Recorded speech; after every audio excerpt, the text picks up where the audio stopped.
নির্মম মার্ডার মানে আমাদের লাইফে কখনো দেখিনি, শুনছি আগে কিন্তু আস্তে চাক্ষুষ মানে যা দেখছি কাছে থেকে এটা বলার মতন না। গাজীপুরের কাপাসিয়ার শান্ত জনপদ রাউতকোনা যেন এক রাতেই পরিণত হয়েছে বিভীষিকার গ্রামে। যে ঘরটিতে ছিল শিশুদের হাসি, সংসারের স্বপ্ন আর একটি পরিবারের ছোট ছোট সুখ, সেই ঘরেই পড়েছিল 5টি নিথর দেহ। শিশু, স্ত্রী, 3 শিশু সন্তান ও শ্যালককে জবাই করে হত্যার অভিযোগ উঠেছে পরিবারের কর্তা ফোরকানের বিরুদ্ধে।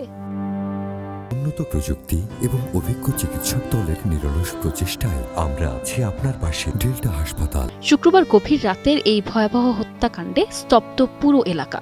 নিহতরা হলেন ফোরকানের স্ত্রী শারমিন, শিশুকন্যা মারিয়া, ফারিয়া ও মিম এবং শ্যালক রসুন।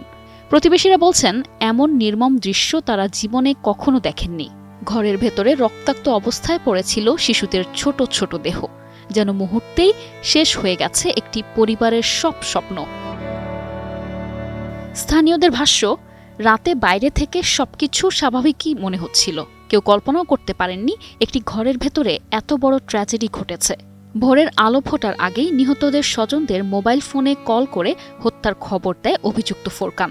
এটার একেবারে আমরা বিচার চাচ্ছি, এটা তাকে যেন খুব দ্রুত ধরা হয়। এমন নিজের সন্তান, বউ, শালক সবাইরে একবারে মানে হত্যা করা, এটা কেমন ধরনের হইলে, কেমন নেশা করলে তারপরে হ্যাঁ সুস্থ না, এত সুস্থ মাথায় কাজটা করে নাই। 8টা বাজার পর আসে দেখি আমার এই লাশ, 5টা লাশ এনে পড়ে আছে। পরে আমার থানায় যে পুলিশ নিয়ে আইছে। প্রাথমিকভাবে ধারণা করা হচ্ছে পারিবারিক কলহ থেকেই এই হত্যাকাণ্ডের ঘটনা ঘটেছে।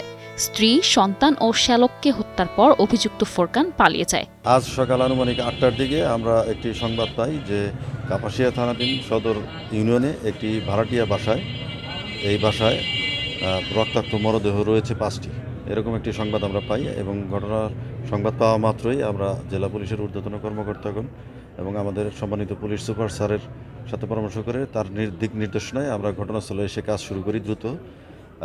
আমরা ঘটনাস্থলে যেটা দেখতে পাই যে 5টি রক্তাক্ত মরদেহ রয়েছে এবং এই পরিবার, তারা হচ্ছে একই পরিবারের সদস্য।